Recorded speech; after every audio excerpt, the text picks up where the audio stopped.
Bible reading number 433, and we are in the 15th chapter of Judges.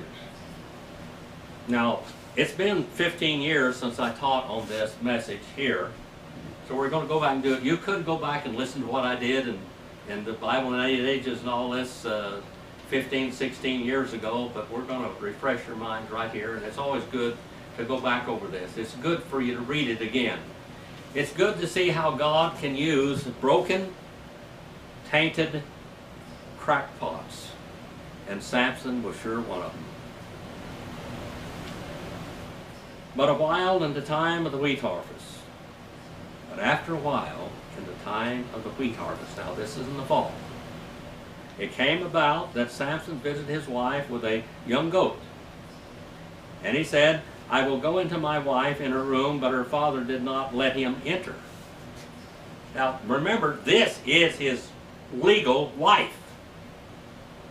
His legal wife. His spiritually legal wife.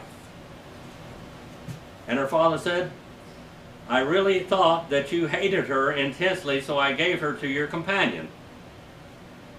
Is not her younger sister more beautiful than she is? Please let her be yours instead. Samson then said to them, this time I shall be blameless in regard to the Philistines when I do harm to them. I'm going to be blameless. And Samson went and caught 300 foxes and took torches, in other words, a flame, and turned the fox's tail to tail and put one on each in the middle of the two tails.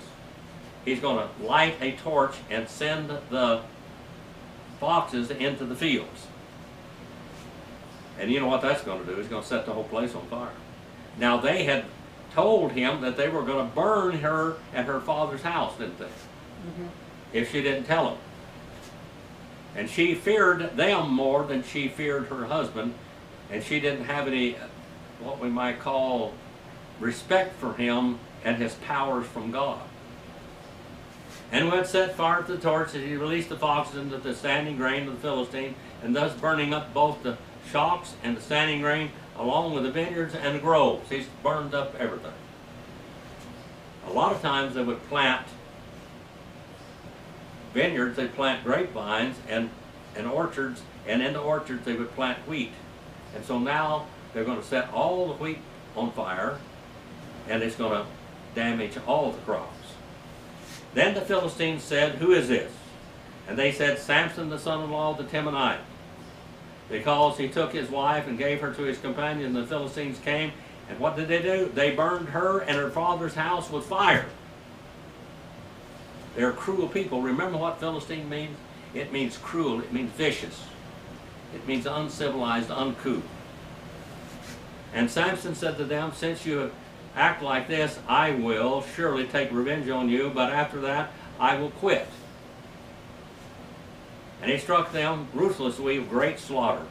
And he went down and lived in the cleft of the rock in Etam. This is a place of wild creatures, ravenous creatures. And then the Philistines went up and captained Judah and spread out in Lehi. And the men of Judah said, why have you come up against us? And they said, we have come up against to bind Samson, in order that to do to him as he did to us. Then 3,000 men of Judah went down to the cleft of the rock of Etam, and they said to Samson, do you not know that the Philistines are rulers over us? Who's supposed to be ruler over them? God.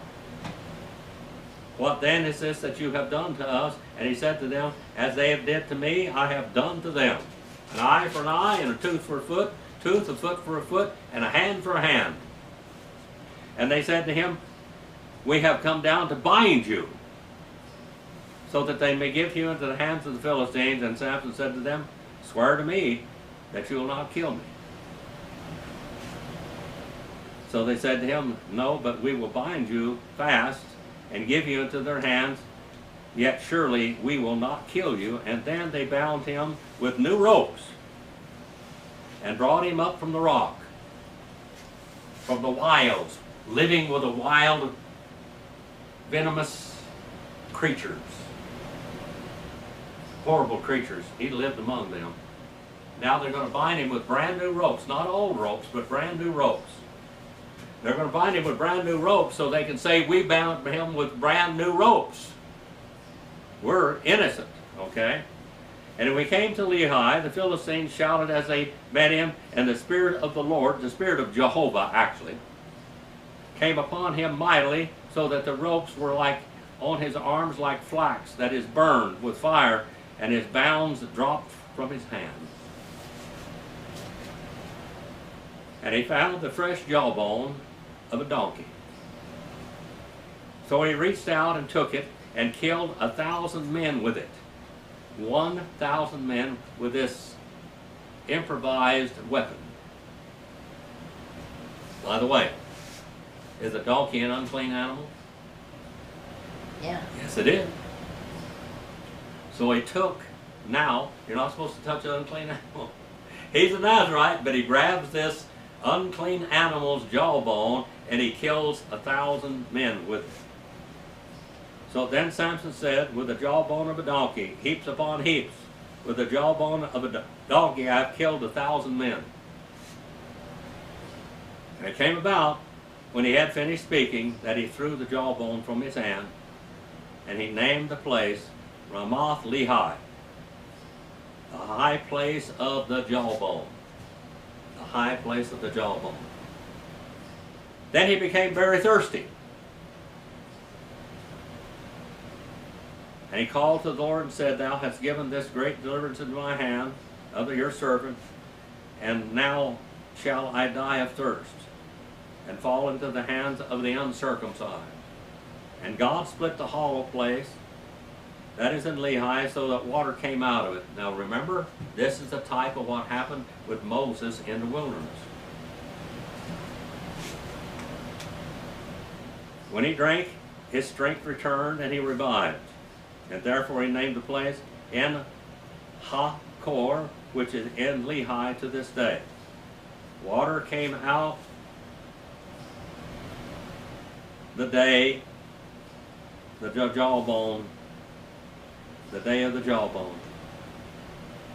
And he judged Israel 20 years in the days of the Philistines. He became their judge. They brought all of their court cases to Samson, and Samson judged them. And they relinquished their right in doing that also. Now let's go on. Let's see how long this chapter is. It's a pretty long chapter. But we'll do it. We'll slide along here. How many minutes are on there?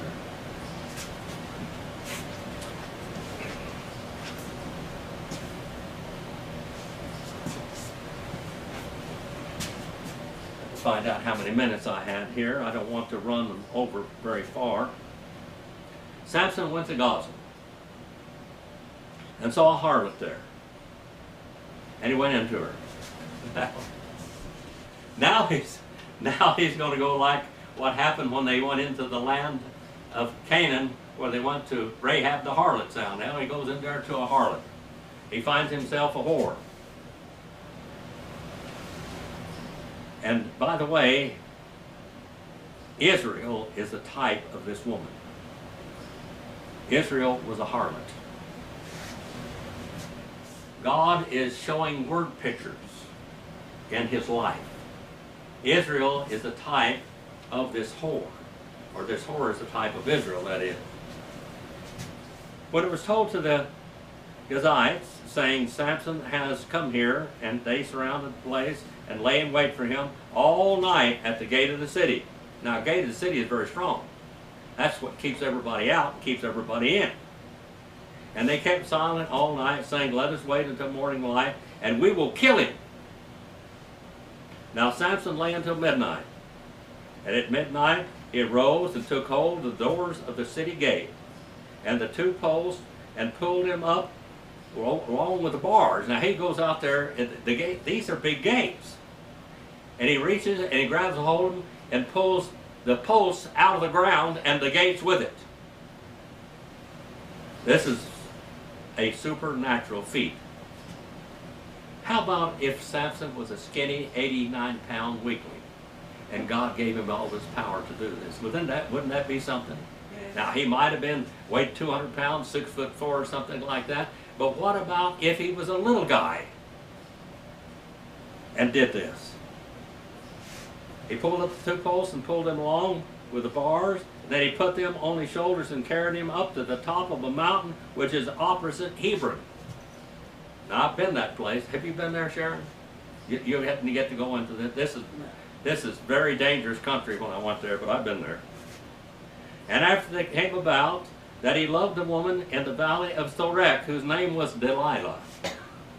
Here we have Delilah. We have Delilah.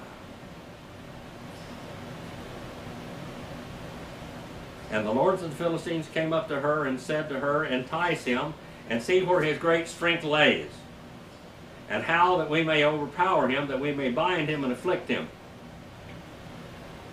Then we shall each give you 1,100 pieces of silver. Boy, that's quite a fortune, isn't it? A lot of money.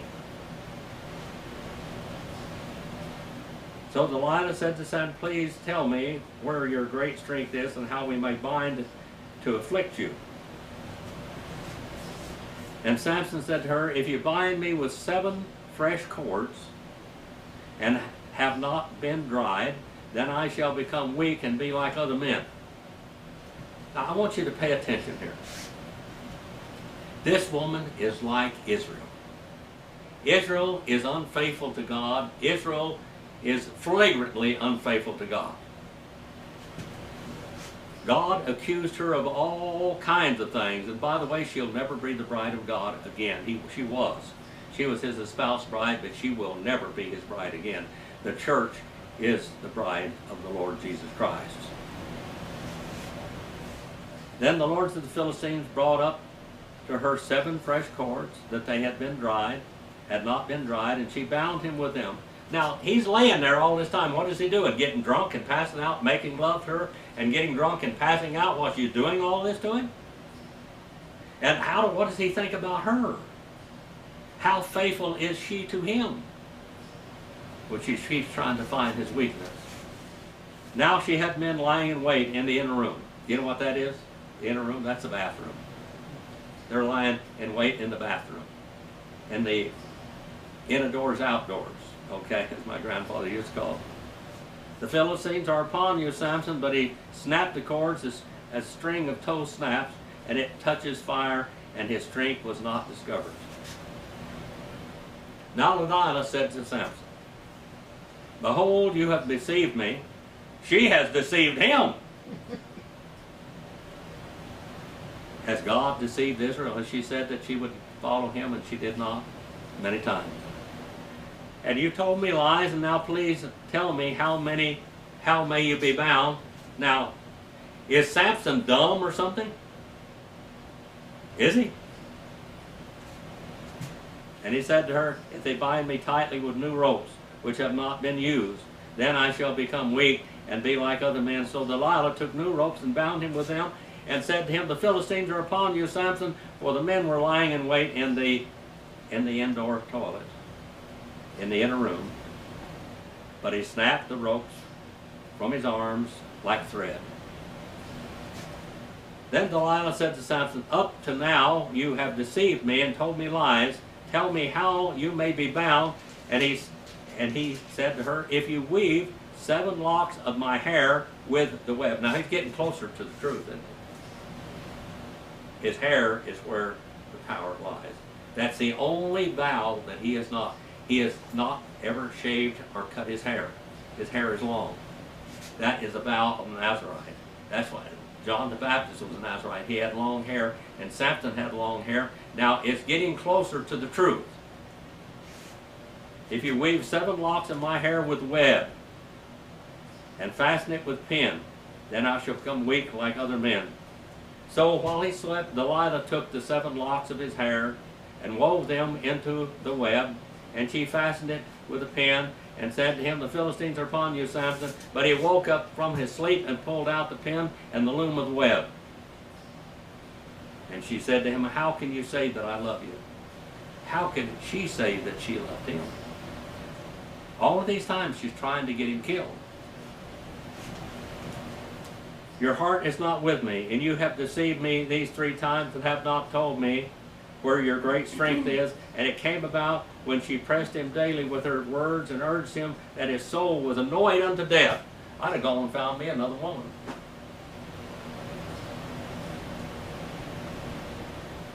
Sharon was telling us a while ago, it's all right if I share this little story, Sharon.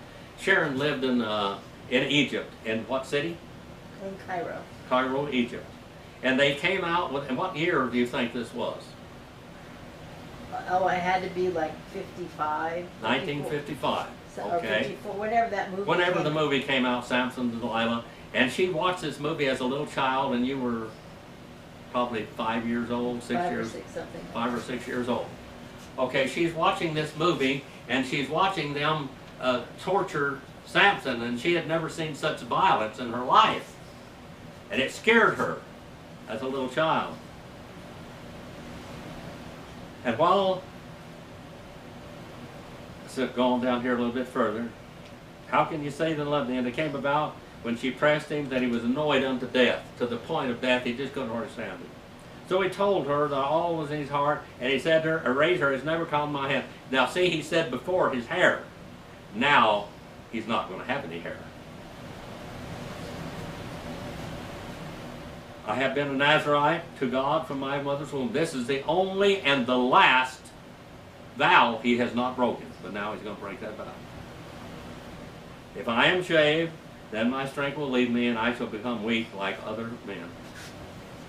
And Delilah saw that he had told her all that was in his heart, and she sent and called for the lords of the Philistines. She called for all the generals. And saying, come upon, hear it once more, for he has told me all that is in his heart. Then the lords of the Philistines came upon to her and brought the money in their hands. She's going to sell out to it. She's going to sell out. And she said, the Philistines are upon you, Samson. He woke up from his sleep and said, I will go out as other times and shake myself free. But he did not know that the Lord had departed from him. He got by with breaking all the other rules, didn't he? And Samson thought that even if he broke the last rule, that God would still use him. That was a straw that broke the camel's back.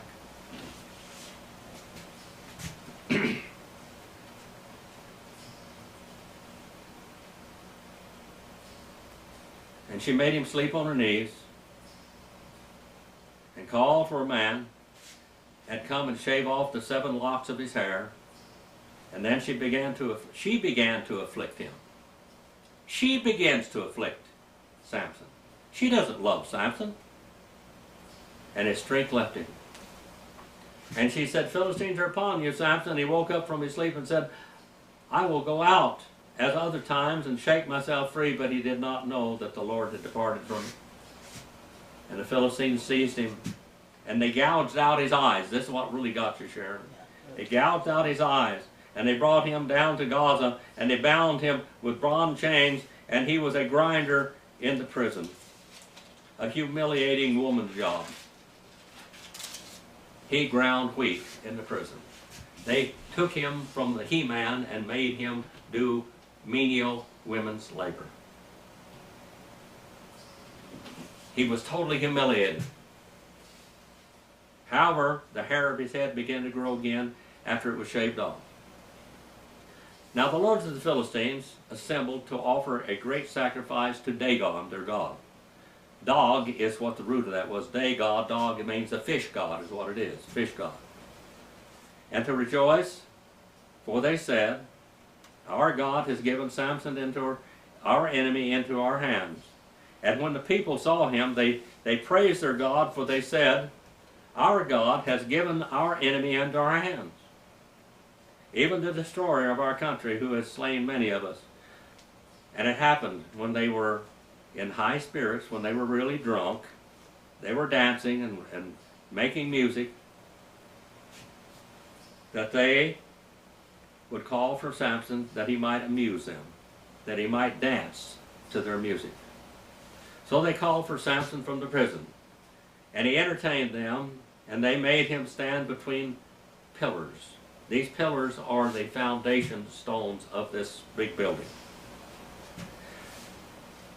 So Samson said to the boy who was holding his hand, "Let me feel the pillars on which the house rests." These are the foundation stones, that I may lean against them.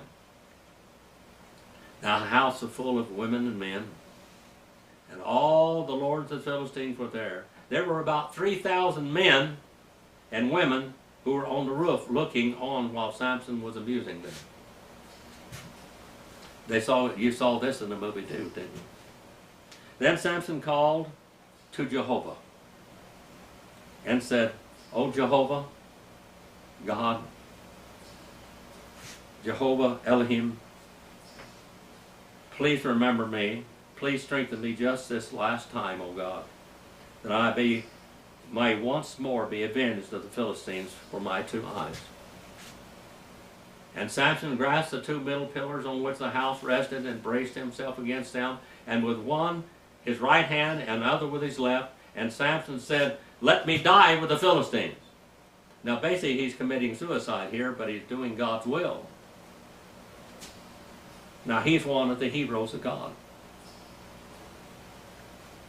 And he bent with all his might, so that the house fell on the lords and all the people with it, so that the dead whom he killed in his death were more than those he killed in his life. Hebrews 11, verse 32 through 34. His brothers and all his father's household came down. They took him, brought him up, buried him between Zorah and Eshcol in the tomb of Manoah his father. And thus he judged Israel 20 years. The rest of the story, did God use him? Did God use him even in his death? Was he a hero of God? A lot of people say, well, if somebody commits suicide, they can't go to heaven. Well, this man did. He committed suicide. And he saw that he could do one more great thing for God in his death than he did. Our Father, we send this message out for your honor, for your glory. Please help us to remember the good things that Samson did, and yet see his weaknesses in our lives too. Father, please use this message wherever it goes throughout the world.